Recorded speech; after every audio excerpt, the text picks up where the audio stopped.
ಸಂಸದ ಪ್ರಜ್ವಲ್ ರೇವಣ್ಣ ಅತ್ಯಾಚಾರ ಪ್ರಕರಣದಿಂದಾಗಿ ಆ ಭಾಗದ ಹಾಸನ, ಮಂಡ್ಯ, ಕೋಲಾರ ಮತ್ತು ಬೆಂಗಳೂರು ಗ್ರಾಮಾಂತರ ಸೇರಿ 4 ಕ್ಷೇತ್ರದಲ್ಲಿಯೂ ಕಾಂಗ್ರೆಸ್ ಗೆಲುವು ಖಚಿತವಾಗಲಿದ್ದು, ಈ ಮೂಲಕ ರಾಜ್ಯದಲ್ಲಿ ಜೆಡಿಎಸ್ ನಿರ್ನಾಮವಾಗಲಿದೆ ಎಂದು ರಾಜ್ಯ ಕಾಂಗ್ರೆಸ್ ಚುನಾವಣಾ ಪ್ರಚಾರ ಸಮಿತಿಯ ಅಧ್ಯಕ್ಷ ವಿನಯ್ ಕುಮಾರ್ ಸೊರಕೆ ವಿಶ್ವಾಸ ವ್ಯಕ್ತಪಡಿಸಿದರು.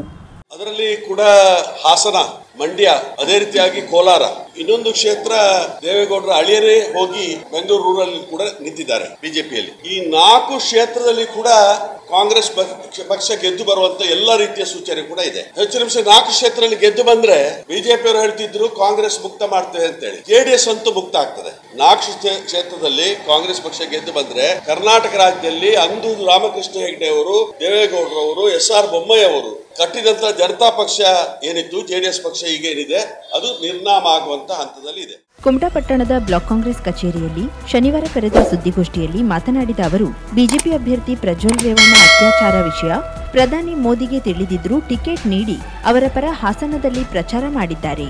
ದೇಶವ್ಯಾಪಿ ಕೋಲಾಹಲ ಸೃಷ್ಟಿಸಿರುವ ಸಂಸದ ಪ್ರಜ್ವಲ್ ರೇವಣ್ಣ 400 ಮಹಿಳೆಯರ ಮೇಲೆ ಅತ್ಯಾಚಾರ ಮಾಡಿದ್ದಾರೆ. ಈ ಪ್ರಕರಣದಿಂದ 4 ಕ್ಷೇತ್ರಗಳಲ್ಲಿಯೂ ನಮಗೆ ಜಯ ಸಿಗಲಿದೆ ಎಂದರು. 400ಕ್ಕಿಂತ ಮಿಕ್ಕಿ ಅತ್ಯಾಚಾರ ಮಾಡಿದ್ದಾರೆ ಅಂತೇಳಿ ಹಾಸನದ ಬಿಜೆಪಿ ಶಾಸಕ 8 ತಿಂಗಳ ಹಿಂದೆ ಗೃಹ ಸಚಿವರಿಗೆ ಪತ್ರ ಬರೆದಿದ್ದಾರೆ. 8 ತಿಂಗಳ ಹಿಂದೆನೆ ಪತ್ರ ಬರೆದಿದ್ದಾರೆ. ಅದರ ಬಗ್ಗೆ ತನಿಖೆ ಆಗ್ಲೇ ಇಲ್ಲ. ಅವರನ್ನೇ ಅಭ್ಯರ್ಥಿ ಮಾಡಿ ಅದೇ ವೇದಿಕೆಗೆ ಬಂದು ಪ್ರಧಾನಮಂತ್ರಿಗಳು ಇವತ್ತು ಅವರಿಗೆ ಮತದಾನ ಮಾಡಿ ಅಂತೇಳಿ ರಿಕ್ವೆಸ್ಟ್ ಮಾಡ್ತಾರೆ, ಮತಯಾಚಿಸುವಂತ ಕೆಲಸ ಕಾರ್ಯ ಮಾಡ್ತಾರೆ. ಬೆಲೆ ಏರಿಕೆ, ನಿರುದ್ಯೋಗ ಸಮಸ್ಯೆ, ಧರ್ಮ ರಾಜಕಾರಣದಿಂದ ಸಾಮರಸ್ಯಕ್ಕೆ ಧಕ್ಕೆಯಾಗಿದೆ. ಮಹಿಳೆಯರ ಮೇಲೆ ದೌರ್ಜನ್ಯ ನಡೆಯುತ್ತಿದೆ. ದೇಶದಲ್ಲಿ ಆರ್ಥಿಕತೆ ಕುಗ್ಗಿ ಹೋಗಿದೆ. ಕರ್ನಾಟಕದ ವಿರುದ್ಧ ಕೇಂದ್ರ ಸರ್ಕಾರ ಮಲತಾಯಿ ಧೋರಣೆ ನೀತಿಯನ್ನ ಅನುಸರಿಸುತ್ತಿದೆ. ಸಿಬಿಐ, ಇಡಿ ಬಿಜೆಪಿಯ ಕೈಗೊಂಬೆಯಾಗಿದೆ. ಜನರಿಂದ ಆಯ್ಕೆಯಾದ ಶಾಸಕರನ್ನ ಖರೀದಿ ಮಾಡಿ ಸರ್ಕಾರ ಬಳಸಿ ಅಧಿಕಾರ ಹಿಡಿಯುವ ಕೆಲಸ ಬಿಜೆಪಿಯಿಂದ ನಡೆಯುತ್ತಿದೆ. ಇದು ಪ್ರಜಾಪ್ರಭುತ್ವ ವ್ಯವಸ್ಥೆಯನ್ನೇ ಬುಡಮೇಲು ಮಾಡುವ ಪ್ರಕ್ರಿಯೆಯಾಗಿದೆ. ರಾಜ್ಯದಲ್ಲಿ 2 ಅಂಕೆಯಷ್ಟು ಸೀಟು ಕಾಂಗ್ರೆಸ್ ಗೆಲ್ಲಲಿದೆ ಎಂದು ಕೆಪಿಸಿಸಿ ರಾಜ್ಯಾಧ್ಯಕ್ಷರು ತಿಳಿಸಿದ್ದಾರೆ. ಅದರಲ್ಲೂ ಉತ್ತರ ಕನ್ನಡ ಲೋಕಸಭಾ ಕ್ಷೇತ್ರದ ಅಭ್ಯರ್ಥಿ ಡಾಕ್ಟರ್ ಅಂಜಲಿ ನಿಂಬಾಳ್ಕರ್ ಕೂಡ ಗೆಲ್ಲುವ ವಿಶ್ವಾಸ ವ್ಯಕ್ತಪಡಿಸಿದರು. ವಿಪರೀತವಾದಂತ ಬೆಲೆ ಏರಿಕೆ, ವಿಪರೀತವಾದಂತ ಇಡಿ, ಐಡಿ, ಸಿಬಿಐ ಮುಖಾಂತರ ಚುನಾವಣಾ ಸಮಯದಲ್ಲಿ 2 ಮುಖ್ಯಮಂತ್ರಿಗಳನ್ನ ಒಳಗಡೆ ಹಾಕೋದು, ಇಂಡಿಯಾ ಮೈತ್ರಿಯ 2 ಮುಖ್ಯಮಂತ್ರಿಗಳನ್ನ ಜೈಲಿಗೆ ಹಾಕೋದು. ಹೆಚ್ಚು ನಿಮಿಷ ಇವತ್ತು ಕೋರ್ಟಿನ ತೀರ್ಮಾನ ಬರ್ಲಿಕ್ಕಿದೆ. ಕೇಜ್ರಿವಾಲ್ ಬಗ್ಗೆ ಇವತ್ತು ಕೋರ್ಟಿನ ತೀರ್ಮಾನ ಬರ್ಲಿಕ್ಕಿದೆ. ಅದೇ ರೀತಿಯಾಗಿ ಇವತ್ತು ಇಡಿ, ಐಡಿ, ಸಿಬಿಐ ಮುಖಾಂತರ ಇಡೀ ವಿರೋಧ ಪಕ್ಷವನ್ನು ದಮನ ಮಾಡುವಂತ ಕೆಲಸ ಕಾರ್ಯ ಸತತವಾಗಿ ನಡೀತದೆ. ಹಗರಣಗಳ ಮೇಲೆ ಇವತ್ತು ಇಡಿ, ಐಡಿ, ಸಿಬಿಐ ಮುಖಾಂತರ ಒತ್ತಡವನ್ನು ತರುವಂತದ್ದು. ಒಂದು ವೇಳೆ ಅವರು ಇವತ್ತು ಆ ಪಕ್ಷಕ್ಕೆ ಸೇರ್ಪಡೆ ಆದ್ರೆ ಅವರನ್ನ ವಾಷಿಂಗ್ ಮಿಷಿನ್ಗೆ ಹಾಕಿ ಅವರು ಶುಭ್ರ ಅಂತ ಹೇಳಿ ಬಿಡುಗಡೆ ಮಾಡುವಂತದ್ದು, ಇಂಥ ಪ್ರಕ್ರಿಯೆಗಳನ್ನು ನಾವು ಕಾಣ್ತಾ ಇದ್ದೇವೆ. ಅಜಿತ್ ಪವಾರ್ ಸ್ಕ್ಯಾಂಡಲ್ ಏನಾಯ್ತು, ಅಶೋಕ್ ಚವಾಣ್ ಸ್ಕ್ಯಾಂಡಲ್ ಏನಾಯ್ತು, ಇವತ್ತು ನಮ್ಮಲ್ಲೇ ಜನಾರ್ದನ್ ರೆಡ್ಡಿ ಸ್ಕ್ಯಾಂಡಲ್ ಏನಾಯ್ತು. ಈ ರೀತಿಯಲ್ಲಿ ಇನ್ನೊಂದು ದೊಡ್ಡ ಪ್ರಜಾಪ್ರಭುತ್ವ ವ್ಯವಸ್ಥೆಯ ದುರಂತ ಏನು ಅಂತ ಹೇಳಿದ್ರೆ, ಆಯ್ಕೆಯಾದಂತ ಶಾಸಕರನ್ನೇ ಖರೀದಿ ಮಾಡಿ, ಜಗತ್ತಿನಲ್ಲಿ ಎಲ್ಲಿಯೂ ಕೂಡ ಇಲ್ಲ ಹೊಸ ಪ್ರಯೋಗ, ವಿಶ್ವಗುರುಗಳ ಹೊಸ ಪ್ರಯೋಗ, ಶಾಸಕರುಗಳನ್ನ ಖರೀದಿ ಮಾಡಿ ಅದರ ಮುಖಾಂತರ ಸರ್ಕಾರವನ್ನು ಬೀಳಿಸುವಂತದ್ದು. ಕರ್ನಾಟಕ ರಾಜ್ಯದಲ್ಲಿ ಆಯ್ತು, ಗೋವಾದಲ್ಲಿ ಆಯ್ತು, ಮಹಾರಾಷ್ಟ್ರದಲ್ಲಿ ಆಯ್ತು, ರಾಜಸ್ಥಾನದಲ್ಲಿ ಪ್ರಯತ್ನ ಆಯ್ತು, ಅರುಣಾಚಲ ಪ್ರದೇಶದಲ್ಲಿ ಆಯ್ತು. ಈ ರೀತಿಯಲ್ಲಿ 400ಕ್ಕಿಂತ ಮಿಕ್ಕಿ ಶಾಸಕರನ್ನ ಖರೀದಿ ಮಾಡುವಂತ ರೆಕಾರ್ಡ್ ಅನ್ನು ಈ ಸರ್ಕಾರ ಮಾಡಿದೆ. ಈ ಸಂದರ್ಭದಲ್ಲಿ ಕೆಪಿಸಿಸಿ ಕಾರ್ಯದರ್ಶಿ ನಿವೇದಿ ತಾಳ್ವಾ, ಪ್ರಚಾರ ಸಮಿತಿಯ ಜಿಲ್ಲಾಧ್ಯಕ್ಷ ರವೀಂದ್ರ ನಾಯ್ಕ್, ಬ್ಲಾಕ್ ಕಾಂಗ್ರೆಸ್ ಅಧ್ಯಕ್ಷ ಭುವನ್ ಭಾಗವತ್, ಪ್ರಮುಖರಾದ ಹೊನ್ನಪ್ಪ ನಾಯಕ್, ರತ್ನಾಕರ್ ನಾಯ್ಕ್, ಈಶ್ವರ್ ನಾಯ್ಕ್, ಆರ್ಎಚ್ ನಾಯ್ಕ್, ಸಚಿನ್ ನಾಯ್ಕ್ ಮೊದಲಾದವರು ಇದ್ದರು. ನಕಲಿ ಗೋಪ್ರೇಮಿ ಬಿಜೆಪಿ ಆಡಳಿತಾವಧಿಯಲ್ಲಿ ಗೋಮಾಂಸ ರಫ್ತಿನಲ್ಲಿ ಭಾರತ ಪ್ರಪಂಚದಲ್ಲಿ ಮೊದಲ ಸ್ಥಾನಕ್ಕೆ ಏರಿದ್ದು, ಬೀಫ್ ರಫ್ತುದಾರರಿಂದ ಬಿಜೆಪಿ ಚುನಾವಣಾ ಬಾಂಡ್ ಮೂಲಕ ಹಣ ಪಡೆದಿದೆ ಎಂದು ರಾಜ್ಯ ಕಾಂಗ್ರೆಸ್ ಪ್ರಚಾರ ಸಮಿತಿಯ ಅಧ್ಯಕ್ಷ ವಿನಯ್ ಕುಮಾರ್ ಸೊರಕೆ ಆರೋಪಿಸಿದ್ದಾರೆ. ಭಟ್ಕಳ ಕಾಂಗ್ರೆಸ್ ಕಚೇರಿಯಲ್ಲಿ ಪತ್ರಿಕಾಗೋಷ್ಠಿಯನ್ನ ಉದ್ದೇಶಿಸಿ ಮಾತನಾಡಿದ ಅವರು, ಬಿಜೆಪಿ ಅಧಿಕಾರಾವಧಿಯಲ್ಲಿ ಸರ್ವಾಧಿಕಾರ ಧೋರಣೆಗೆ ಮಿತಿ ಇಲ್ಲದಂತೆ ಆಗಿದೆ. ಪಾಕಿಸ್ತಾನದಲ್ಲಿ ಕೆಲಸ ಮಾಡುವ ಗುತ್ತಿಗೆದಾರರು ಬಿಜೆಪಿಗೆ ಹಣ ನೀಡಿದ್ದಾರೆ. ಇಡಿ, ಐಟಿ, ಸಿಬಿಐ ಮೂಲಕ ಉದ್ಯಮಿಗಳನ್ನ ಬೆದರಿಸಿ ಹಣವನ್ನ ವಸೂಲಿ ಮಾಡುವ ಪ್ರವೃತ್ತಿಯನ್ನ ಬಿಜೆಪಿ ಮೈಗೂಡಿಸಿಕೊಂಡಿದೆ. ದೇಶದ 80% ಮಾಧ್ಯಮದ ಸಂಸ್ಥೆಗಳನ್ನ ಬಿಜೆಪಿ ಖರೀದಿಸಿದ್ದು ಸುಳ್ಳು ಪ್ರಚಾರಕ್ಕೆ ಬಳಸಿಕೊಳ್ಳಲಾಗುತ್ತಿದೆ. ಬಾಂಡಿನ ಮುಖಾಂತರ ಗುಜರಾತ್ನಲ್ಲಿ ಕೊರೋನಾ ಸಮಯದಲ್ಲಿ ವ್ಯಾಕ್ಸಿನ್ ಕೊಡುವಂತ ಒಂದು ಕಂಪನಿ ಸರಳ 2,000 ಕೋಟಿಗಿಂತ ಮಿಕ್ಕಿ ಇವರಿಗೆ ಚುನಾವಣಾ ಬಾಂಡ್ ಕೊಟ್ಟು ಪಾಕಿಸ್ತಾನದ ಕಾಂಟ್ರಾಕ್ಟ್ ದಾರರಿಂದ ಕೂಡ ಬಾಂಡ್ ಕಲೆಕ್ಟ್ ಮಾಡಿದ್ದಾರೆ. ನಮ್ಮ ಮೋದಿಯವರು ಬಂದ ನಂತರ ಇಡೀ ಜಗತ್ತಿನಲ್ಲಿ ಬೀಫ್ ಎಕ್ಸ್ಪೋರ್ಟ್ ಆಗುವಂತದ್ದು ನಮ್ಮ ರಾಷ್ಟ್ರ ಫಸ್ಟ್. ಅವರ ಮುಖಾಂತರ ಕೂಡ ಇವತ್ತು ಆ ಇಂಡಸ್ಟ್ರಿ ಅವರ ಮುಖಾಂತರ ಬೀಫ್ ಎಕ್ಸ್ಪೋರ್ಟ್ ಮಾಡುವವರ ಇಂಡಸ್ಟ್ರಿ ಮುಖಾಂತರ ಕೂಡ ಚುನಾವಣಾ ಬಾಂಡ್ ಐಟಿ ಇಡಿ ಮತ್ತು ಇವತ್ತು ಸಿಬಿಐ ಮುಖಾಂತರ ಹೆದರಿಸಿ 1,000ಕ್ಕಿಂತ ಮಿಕ್ಕಿ ಕೋಟಿ ರೂಪಾಯಿಯನ್ನ ಅದರ ಮುಖಾಂತರ ಕೂಡ ವಸೂಲಾತಿ ಮಾಡಿದ್ದಾರೆ. ಅಪ್ತ ಯಾರಾದ್ರೂ ಅಂಡರ್ ವರ್ಲ್ಡ್ ಇದ್ರೆ ಅಂಗಡಿಯವರಿಗೆ ವ್ಯಾಪಾರಸ್ಥರಿಗೆ ಫೋನ್ ಮಾಡಿ ಇಷ್ಟು ದುಡ್ಡು ಕೊಡಬೇಕು, ಕೊಡದಿದ್ರೆ ನಿನ್ನ ವ್ಯಾಪಾರ ನಿಲ್ಲಿಸ್ತೇವೆ ಅಂತೇಳಿ ಥ್ರೆಟ್ ಮಾಡ್ತಾರಲ್ಲ, ಅದೇ ರೀತಿಯಲ್ಲಿ ಕೇಂದ್ರ ಸರ್ಕಾರ ಐಟಿ ಇಡಿ ಮತ್ತು ಸಿಬಿಐ ಇಟ್ಕೊಂಡು ಇವತ್ತು ಈ ರೀತಿಯಲ್ಲಿ ಹಣ ವಸೂಲಿ ಮಾಡುವಂತ ಚುನಾವಣಾ ಬಾಂಡ್ ವಸೂಲಿ ಮಾಡುವಂತ ಕೆಲಸವನ್ನು ಮಾಡ್ತಾರೆ. ಇವೆಲ್ಲವನ್ನು ಕೂಡ ನೋಡಿದಾಗ ಇವತ್ತು ಒಂದು ರೀತಿಯ ಸರ್ವಾಧಿಕಾರಿ ಧೋರಣೆ ನಮ್ಮ ರಾಷ್ಟ್ರದಲ್ಲಿ ನಡೀತದೆ. ಪ್ರಜಾಪ್ರಭುತ್ವ ವ್ಯವಸ್ಥೆ ಇವತ್ತು ನಿರ್ಮೂಲನ ಆಗಿದೆ. ಇವತ್ತು ಪತ್ರಿಕಾ ಮಾಧ್ಯಮಗಳು ಕೂಡ 180% ಸುಧಾರಣಾ ಅಡಾನಿ ಮತ್ತು ಅಂಬಾನಿಯವರು ಪರ್ಚೇಸ್ ಮಾಡಿದ್ದಾರೆ, ಖರೀದಿ ಮಾಡಿದ್ದಾರೆ. ದೇಶದ ಸಮಸ್ಯೆಯ ಬಗ್ಗೆ ಪ್ರಶ್ನೆ ಎತ್ತುವ ರಾಹುಲ್ ಗಾಂಧಿಯವರನ್ನ ಪಾರ್ಲಿಮೆಂಟ್ನಿಂದ ವಜಾ ಮಾಡಲಾಗಿದೆ. ಬರಗಾಲದ ಸಂದರ್ಭದಲ್ಲಿಯೂ ಕೇಂದ್ರ ಸ್ಪಂದಿಸುತ್ತಿಲ್ಲ. ಬರಬೇಕಾಗಿದ್ದ 18,000 ಕೋಟಿ ಬರ ಪರಿಹಾರದಲ್ಲಿ ಸುಪ್ರೀಂ ಕೋರ್ಟ್ ಸೂಚನೆಯ ನಂತರ 3,000 ಕೋಟಿ ಬಿಡುಗಡೆ ಮಾಡಲಾಗಿದೆ. ರಾಜ್ಯದಲ್ಲಿ ಕಾಂಗ್ರೆಸ್ ಪರ ವಾತಾವರಣ ಇದ್ದು, ಕಳೆದ 10 ವರ್ಷಗಳ ಮೋದಿ ಅವರ ಆಡಳಿತದಿಂದ ಜನರು ಭ್ರಮ ನಿರಸನಗೊಂಡಿದ್ದಾರೆ. 18,000 ಕೋಟಿ ರೂಪಾಯಿ ಕೊಡಬೇಕು ಅನ್ನುವಂತ ರೀತಿಯಲ್ಲಿ ನಾವು ಬೇಡಿಕೆಯನ್ನು ಇಟ್ಟಿದ್ದೇವೆ.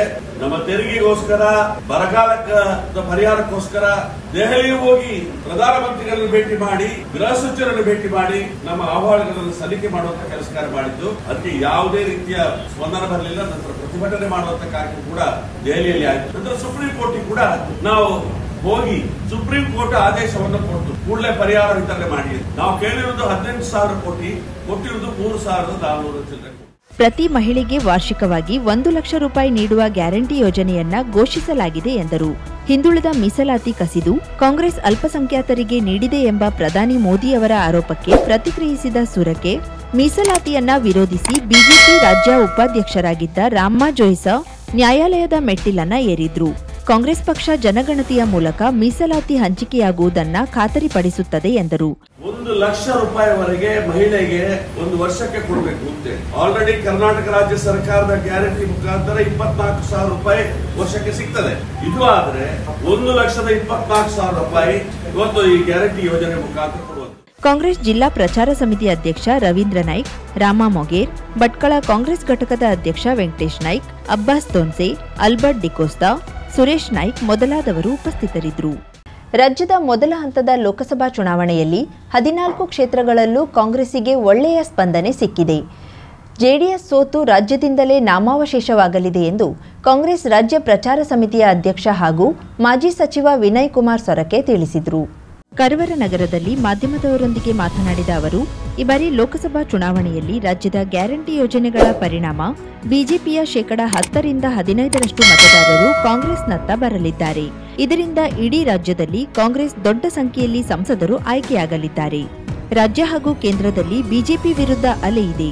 ಜಿಲ್ಲೆಯ ಸಮಸ್ಯೆಗಳಿಗೆ ಧ್ವನಿಯಾಗಲು ಜಿಲ್ಲೆಯಿಂದ ಸಂಸದರಾಗಿ ಡಾಕ್ಟರ್ ಅಂಜಲಿ ನಿಂಬಾಳ್ಕರ್ ಅವರನ್ನ ಆಯ್ಕೆ ಮಾಡಿ ಕಳುಹಿಸಿ, ಈ ಹಿಂದೆ ವಾಜಪೇಯಿಯವರ ಸರ್ಕಾರವಿದ್ದಾಗ ಆಳ್ವಾರಂತಹ ಸಂಸದೆ ಅರಣ್ಯ ಅತಿಕ್ರಮಣದಾರರ ಬಗ್ಗೆ ಧ್ವನಿ ಎತ್ತಿದ್ದರಿಂದ ರಾಜ್ಯದಲ್ಲಿ 32,000 ಕುಟುಂಬಗಳಿಗೆ ಹಕ್ಕುಪತ್ರ ಸಿಕ್ಕಿತ್ತು.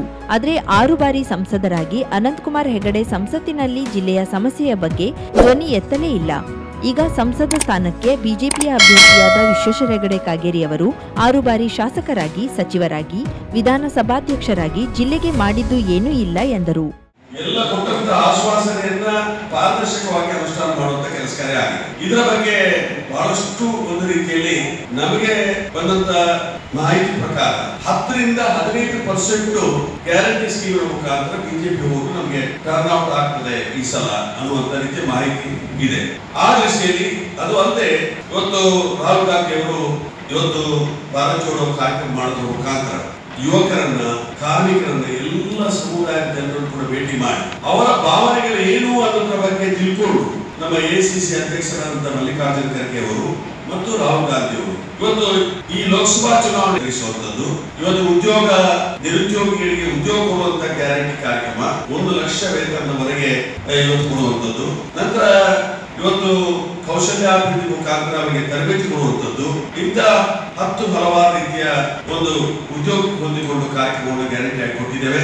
ರೈತರಿಗೆ ಇವತ್ತು ಅವರ ಸಾಲ ಮನ್ನಾ ಆಗಬೇಕು, ಕಳೆದ 10 ವರ್ಷದಲ್ಲಿ 1,30,30,000 ಜನ ಆತ್ಮಹತ್ಯೆ ಮಾಡಿಕೊಂಡಿದ್ದಾರೆ ರೈತರು. ಇವತ್ತು ಅವರ ಸಾಲ ಮನ್ನಾ ಮಾಡಬೇಕಾಗಿದ್ರೆ ಅವರಿಗೆ ಬೇಕಾಗಿರುವಂತದ್ದು 3 ಲಕ್ಷ ಕೋಟಿ. ಹಿಂದೆ 72,000 ಕೋಟಿ ರೂಪಾಯಿನ ಮನಮೋಹನ್ ಸಿಂಗ್ ಅವರು ಸಾಲ ಮನ್ನಾ ಮಾಡುವಂತ ಕೆಲಸ ಕಾರ್ಯವನ್ನು ಮಾಡಿದ್ರು. ಅದೇ ರೀತಿಯಲ್ಲಿ ಇವತ್ತು ಮೊನ್ನೆ ಕೇಂದ್ರದ ಬಿಜೆಪಿ ಸರ್ಕಾರ, ಮೋದಿ ಸರ್ಕಾರ 14 ಲಕ್ಷ ಕೋಟಿ ರೂಪಾಯಿಗಳನ್ನ ಕೈಗಾರಿಕೋದ್ಯಮಗಳ ಬಂಡವಾಳ.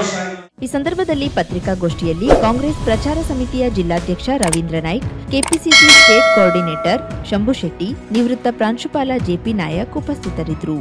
10 ವರ್ಷಗಳ ಕಾಲ ಈ ದೇಶವನ್ನಾಳಿದ ಬಿಜೆಪಿ ಬಡವರಿಗಾಗಿ, ಜನಸಾಮಾನ್ಯರ ಬದುಕಿಗಾಗಿ ಪ್ರಯೋಜನವಾಗುವಂತಹ ಯಾವುದೇ ಪ್ರಮುಖ ಯೋಜನೆಗಳನ್ನು ಕೂಡ ಜಾರಿಗೆ ತಂದಿಲ್ಲ. ಇಂತಹ ಜನವಿರೋಧಿ ಸರ್ಕಾರವನ್ನ ಮತ್ತೆ ಅಧಿಕಾರಕ್ಕೇರದಂತೆ ಮಾಡಬೇಕೆಂದು ಮಾರ್ಕ್ಸ್ವಾದಿ ಕಮ್ಯುನಿಸ್ಟ್ ಪಕ್ಷದ ಮೀನಾಕ್ಷಿ ಸುಂದರಂ ನುಡಿದರು. ದಾಂಡೇಲಿಯಲ್ಲಿ ಹಮ್ಮಿಕೊಂಡಿದ್ದ ಶ್ರಮಜೀವಿಗಳ ಸಮಾವೇಶದಲ್ಲಿ ಭಾಗವಹಿಸಿ ಮಾತನಾಡುತ್ತಿದ್ದ ಮಾರ್ಕ್ಸ್ವಾದಿ ಕಮ್ಯುನಿಸ್ಟ್ ಪಕ್ಷದ ರಾಜ್ಯ ಕಾರ್ಯದರ್ಶಿ ಮಂಡಳಿಯ ಸದಸ್ಯರು, ಜಿಲ್ಲಾ ಉಸ್ತುವಾರಿಗಳು ಆದ ಮೀನಾಕ್ಷಿ ಸುಂದರಂ, ಬಿಜೆಪಿ ಸರ್ಕಾರದ 10 ವರ್ಷಗಳ ಅವಧಿಯಲ್ಲಿ ವಿತ್ತ ಸಚಿವೆಯಾಗಿದ್ದ ನಿರ್ಮಲಾ ಸೀತಾರಾಮನ್ ತಾನು ಚುನಾವಣೆಯಲ್ಲಿ ಸ್ಪರ್ಧಿಸಲು ತನ್ನ ಹತ್ತಿರ ಹಣವಿಲ್ಲ ಎಂದು ಹೇಳುತ್ತಾರೆ. ಹಣಕಾಸು ಸಚಿವರೇ ಹೀಗೆ ಹೇಳಿದ್ರೆ ಇನ್ನು ಸಚಿವರ, ಮುಖ್ಯಮಂತ್ರಿಗಳ ಕತೆ ಏನು? ಅವರಿಗೆಲ್ಲಿಂದ ದುಡ್ಡು ಬರುತ್ತದೆ? ಕೇಂದ್ರ ಸರ್ಕಾರ ಸರ್ಕಾರಿ ಸ್ವಾಮಿತ್ವದ ಅನೇಕ ವಲಯಗಳನ್ನ ಖಾಸಗಿಯವರಿಗೆ ನೀಡಲು ಮುಂದಾಗುತ್ತಿದೆ. ಖಾಸಗೀಕರಣದ ಮೂಲಕ ದುಡಿಯುವ ವರ್ಗದ ಜನರ ಬದುಕಿನ ಮೇಲೆ ಬರೆ ಎಳೆಯುತ್ತಿದೆ. ಉಳ್ಳವರ ಸಾಲಗಳನ್ನ ಮನ್ನಾ ಮಾಡಿ ಬಡವರಿಗೆ ಆರ್ಥಿಕ ಹೊರೆಯನ್ನ ನೀಡುತ್ತಿದೆ ಎಂದರು. ಹಾಗಾಗಿ ಈ ಬಾರಿ ಲೋಕಸಭಾ ಚುನಾವಣೆಯಲ್ಲಿ ಮತದಾರರು ಮತ ಚಲಾಯಿಸುವ ಮುನ್ನ 10 ಬಾರಿ ಯೋಚನೆಯನ್ನ ಮಾಡಬೇಕು ಎಂದರು. ಪ್ರಜಾಪ್ರಭುತ್ವ ಅನ್ನುವಂಥದ್ದು ಎಲ್ಲರಿಗೂ ವೋಟ್ ಹಾಕ್ಲಿಕ್ಕೆ ಹಕ್ಕಿದೆ, ಆದ್ರೆ ಆಯ್ಕೆ ಆಗ್ಲಿಕ್ಕೆ ಶ್ರೀಮಂತರಿಗೆ ಮಾತ್ರ ಹಕ್ಕಿದೆ ಅನ್ನುವಂತಹ ಪರಿವರ್ತನೆ ಮಾಡ್ತೀವಿ. ಎಷ್ಟು ದೊಡ್ಡ ಅಪಾಯಕಾರಿ ಅನ್ನೋದ್ರೆ ನಾವು ಕಮ್ಯುನಿಸ್ಟ್ ಆಗಿ ನಾವು ಅರ್ಥ ಮಾಡ್ಕೋಬೇಕು. ಯಾಕೆ ಒಬ್ಬ MLA-ನೋ MP-ನೋ ಒಬ್ಬ ವ್ಯಕ್ತಿ ಆಯ್ಕೆಯಾಗೋದು ಗೌರವದ ಪ್ರಶ್ನೆ ಅಲ್ಲ. ಅವರು ಪಾರ್ಲಿಮೆಂಟ್ ಅಲ್ಲಿ ಹೋಗಿ ಮಾಡುವಂತಹ ಕಾನೂನುಗಳು ಇಡೀ ದೇಶದ ಎಲ್ಲಾ ಜನರಿಗೂ ಸಂಬಂಧಪಟ್ಟಂತಹ ಕಾನೂನುಗಳನ್ನು ಅವ್ರು ಮಾಡಬೇಕು. ಪಾರ್ಲಿಮೆಂಟ್ಗಳೇ ನಮ್ಮ ದೇಶದಲ್ಲಿ ಕಾನೂನುಗಳನ್ನ ತರೋದು ಶಾಸನ ಸಭೆಯಲ್ಲಿ. ಶಾಸನ ಸಭೆಯಲ್ಲಿ ಜನಪ್ರತಿನಿಧಿಗಳಾಗಿರತಕ್ಕಂಥವರು ಕೇವಲ ಶ್ರೀಮಂತರು ಮಾತ್ರ ಇದ್ರೆ ಅವ್ರು ಮಾಡುವಂತಹ ಕಾನೂನುಗಳು ಯಾರ ಬಳ ಇರ್ತದೆ? ಯಾರ ಬಳ ಇರ್ಲಿಕ್ಕೆ ಸಾಧ್ಯ? ಶ್ರೀಮಂತರ ಹಿತ ಕಾಪಾಡುವಂತ ಒಂದು ಸರ್ಕಾರವನ್ನು ಆಯ್ಕೆ ಮಾಡೋದೇ ಪ್ರಜಾಪ್ರಭುತ್ವ. ಶ್ರೀಮಂತರ ವಿರುದ್ಧ ನೀವು ಮಾತಾಡಿದ್ರೆ ನೀವು ದೇಶದ್ರೋಹಿಗಳು ಅನ್ನುವಂಥದ್ದನ್ನ ಹೇಳದೇನೆ ಜಾಯಿತ. ಸಿಪಿಐಎಂನ ಜಿಲ್ಲಾ ಪ್ರಧಾನ ಕಾರ್ಯದರ್ಶಿ ಯಮುನಾ ಗಾಂವ್ಕರ್ ಮಾತನಾಡಿ, ಪ್ರಜಾಪ್ರಭುತ್ವವನ್ನ ಗಟ್ಟಿಗೊಳಿಸಲು ಹಾಗೂ ಸಂವಿಧಾನದ ಮೌಲ್ಯಗಳನ್ನು ಉಳಿಸಿಕೊಳ್ಳಲು ನಾವು ಈ ಬಾರಿ ಬಿಜೆಪಿಯನ್ನ ತಿರಸ್ಕರಿಸಬೇಕಿದೆ ಎಂದರು. ಶ್ರಮಜೀವಿಗಳು ಏನೆಲ್ಲ ಕರ್ತವ್ಯಗಳನ್ನು ನಿರ್ವಹಿಸಬೇಕು. ನಾವು ವಿಭಿನ್ನ ವಿಭಾಗದಲ್ಲಿ ದುಡಿಯೋರಿದ್ದಾರೆ.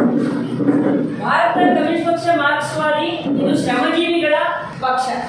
ಕಾರ್ಮಿಕ ವರ್ಗದ ಅಧಿನಾಯಕತ್ವದಲ್ಲಿ ರೈತಾಪಿ ಜನತೆಯ ಸಖ್ಯತೆಯೊಂದಿಗೆ ನಾವು ಈ ಸಮಾಜದ ಬದಲಾವಣೆಗಾಗಿ ಹೊರಟಂತವರು. ಇವತ್ತಿನ ಭಾರತ ದೇಶದ ಸಂವಿಧಾನದ ಅಡಿಯಲ್ಲಿ ಸಂಸದೀಯ ಪ್ರಜಾಪ್ರಭುತ್ವವನ್ನ ಬಲಗೊಳಿಸ್ತಾ, ಪ್ರಜಾಸತ್ತೆಯನ್ನ ಇನ್ನಷ್ಟು ಹೆಚ್ಚು ಬಲಗೊಳಿಸ್ತಾ ಸಾಗುವ ನಿಟ್ಟಿನಲ್ಲಿ ದುಡಿಯೋ ಜನರ ಹಕ್ಕುಗಳನ್ನು ರಕ್ಷಣೆ ಮಾಡಲಿಕ್ಕೆ ನಾವು ಸಿಪಿಎಂ ಪಕ್ಷವಾಗಿ ತೊಡಗಿಸಿಕೊಂಡರು. ದುಡಿಯೋ ಜನರ ಹಕ್ಕುಗಳ ಮೇಲೆ ವ್ಯಾಪಕವಾದಂತಹ ದಾಳಿ ದಬ್ಬಾಳಿಕೆಗಳು ಬಂದಿರೋ ಸಂದರ್ಭ, ನಮ್ಮ ಸಂಪತ್ತುಗಳನ್ನ ದೋಚಿ ಯಾರಿಗೂ ಕೈಯಲ್ಲಿ ಒಂದು ಸಂದರ್ಭ, ಅವುಗಳನ್ನ ಅಂದ್ರೆ ಇಡೀ ಭಾರತ ದೇಶದ ಸಂಪತ್ತನ್ನ ದೋಚಲಿಕ್ಕೆ ಅಂತಾನೆ ಇವತ್ತು ಅಧಿಕಾರಕ್ಕೆ ಬರುವಂತಹ ಒಂದು ಹುನ್ನಾರ ನಡೀತಾ ಇದೆ. ಪೌರ ಕಾರ್ಮಿಕರ ಸಂಘಟನೆಯ ಜಿಲ್ಲಾಧ್ಯಕ್ಷ ಡಿ ಸ್ಯಾಮ್ಸನ್ ಮಾತನಾಡಿ, ಈ ಬಾರಿ ಈ ಕ್ಷೇತ್ರದ ಮತದಾರರು ಅಭಿವೃದ್ಧಿ ಪರವಾಗಿ ಕೋಮು ಶಕ್ತಿಗಳನ್ನ ಸೋಲಿಸಬೇಕಾಗಿದೆ ಎಂದರು.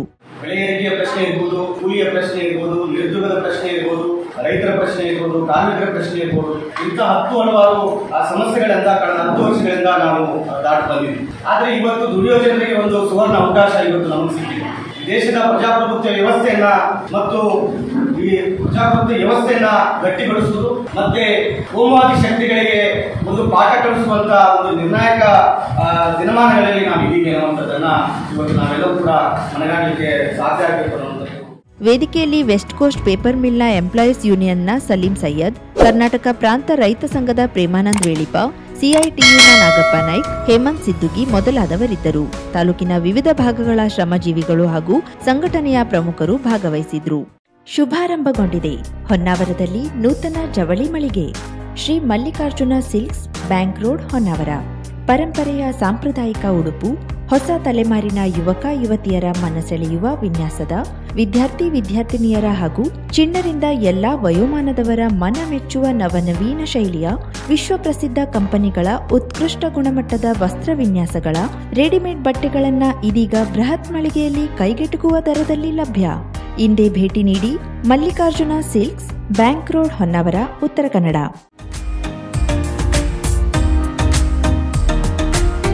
ಮಿಲನ್ ಎಂಟರ್ಪ್ರೈಸಸ್ ಬೃಹತ್ ಎಲೆಕ್ಟ್ರಾನಿಕ್ ಹಾಗೂ ಫರ್ನಿಚರ್ ಮಳಿಗೆ. ಉತ್ತರ ಕನ್ನಡ ಜಿಲ್ಲೆಯಲ್ಲೇ ಅತಿ ಹೆಚ್ಚು ಮಳಿಗೆಗಳನ್ನು ಹೊಂದಿರುವ, ಅತಿ ಹೆಚ್ಚು ಸಂತೃಪ್ತ ಗ್ರಾಹಕರನ್ನ ಹೊಂದಿರುವ ಮೂಲಕ ಹೆಗ್ಗಳಿಕೆಗೆ ಪಾತ್ರವಾಗಿರುವ ಏಕೈಕ ಸಂಸ್ಥೆ ಮಿಲನ್ ಎಂಟರ್ಪ್ರೈಸಸ್. ನಮ್ಮ ಮಳಿಗೆಗಳಲ್ಲಿ ಪ್ರಸಿದ್ಧ ಕಂಪನಿಗಳ electronic refrigerator, washing machine, LED TV, ಎಸಿಗಳು ಲಭ್ಯ. ಭಾರತದ ಕರಾವಳಿ ಹವಾಮಾನಕ್ಕೆ ಹೊಂದಿಕೊಳ್ಳುವ ನಂಬರ್ 1 ಬ್ರ್ಯಾಂಡ್ ಆದ ಗೋದ್ರೇಜ್ ಕಂಪನಿಯ ಕಪಾಟು, ಆಫೀಸ್ ಟೇಬಲ್, ಆಫೀಸ್ ಚೇರ್, ಬ್ಯಾಂಕ್ಗಳಿಗೆ ಹಾಗೂ ಚಿನ್ನದ ಅಂಗಡಿಗಳಿಗೆ ಬೇಕಾಗುವ ಸೇಫ್ ಲಾಕರ್ಗಳು ಅತಿ ಕಡಿಮೆ ಬೆಲೆಯಲ್ಲಿ ಲಭ್ಯವಿದೆ. Teak wood sofa set, wooden dining table ಹಾಗೂ ಗ್ರಾಹಕರಿಗೆ ಬೇಕಾಗುವ ಅಳತೆಯಲ್ಲಿ ನಿಮ್ಮ ಮನೆಗೆ ಹೊಂದಿಕೊಳ್ಳುವ ಹಾಗೆ ಫರ್ನಿಚರ್ ಗಳನ್ನ ಮಾಡಿಕೊಡಲಾಗುವುದು. ಕಸ್ಟಮೈಸ್ಡ್ ಕಿಚನ್, ವಾರ್ಡ್ರೋಬ್ ಗಳನ್ನ ಅತಿ ಹೆಚ್ಚು ವರ್ಷಗಳ ಕಾಲ ಬಾಳಿಕೆ ಬರುವ ಹಾಗೆ ವಾರಂಟಿಯೊಂದಿಗೆ ಮಾಡಿಕೊಡಲಾಗುವುದು. ನಮ್ಮಲ್ಲಿ ಡ್ಯೂರಾಫ್ಲೆಕ್ಸ್, ಗೋದ್ರೇಜ್ ಕಂಪನಿಯ memory foam mattress, orthopaedic mattress, spring ಮ್ಯಾಟ್ರೆಸ್ಗಳು ಕಡಿಮೆ ಬೆಲೆಯಲ್ಲಿ ಲಭ್ಯ. ವಿವಿಧ ಕಂಪನಿಗಳ ನವೀನ ಮಾದರಿಯ mixer, grinder, fan, cooker, tawa, flask, micro ಓವೆನ್ಗಳು ಲಭ್ಯವಿದೆ. 0% ಬಡ್ಡಿಯೊಂದಿಗೆ ಸ್ಥಳದಲ್ಲಿಯೇ ಬಜಾಜ್ ಫೈನಾನ್ಸ್ ನಿಂದ ಸಾಲ ಸೌಲಭ್ಯವಿದೆ. ಮಿಲನ್ ಎಂಟರ್ಪ್ರೈಸಸ್ ನಲ್ಲಿ ಖರೀದಿ ಮಾಡುವ ಗ್ರಾಹಕರಿಗೆ ಡಿಸ್ಕೌಂಟ್ ಮತ್ತು ಗಿಫ್ಟ್ ಜೊತೆಗೆ ಪ್ರತಿ 2,000 ರೂಪಾಯಿಗಳ ಖರೀದಿಗೆ ಒಂದು ಬಂಪರ್ ಲಕ್ಕಿ ಡ್ರಾ ಕೂಪನ್ ನೀಡಲಾಗುವುದು. ಈ ಲಕ್ಕಿ ಡ್ರಾನಲ್ಲಿ 7 ಲಕ್ಷದವರೆಗೆ ಬಹುಮಾನ ಗೆಲ್ಲುವ ಅವಕಾಶ ನಿಮ್ಮದಾಗಿರುತ್ತದೆ.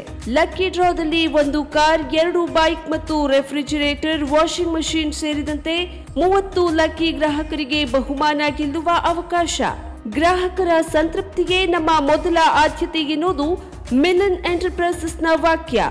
ಉತ್ತರ ಕನ್ನಡ ಜಿಲ್ಲೆಯ ನಮ್ಮ ಶೋರೂಮ್ಗಳಾದ ಮುಲ್ಲಾ ಸ್ಟಾಪ್ ಹತ್ತಿರ Kodibag road, Kajubag, Karwar, agriculture office ಎದುರುಗಡೆ ಮಾಸ್ತಿಕಟ್ಟೆ ರೋಡ್, ಹೊನ್ನಾವರ, ಸೀಮಾ ಕಾಂಪ್ಲೆಕ್ಸ್ ಹತ್ತಿರ Moni Basti main road, Bhatkal, Indian Bank ಎದುರು CP Bazaar road, Sirsi, JS building, JN road, Dandeli, KS building, Motikeri road, Haliyal. ಇಲ್ಲಿಗೆ ತಪ್ಪದೇ ಭೇಟಿ ನೀಡಿ ಸಂತೃಪ್ತರಾಗಿ.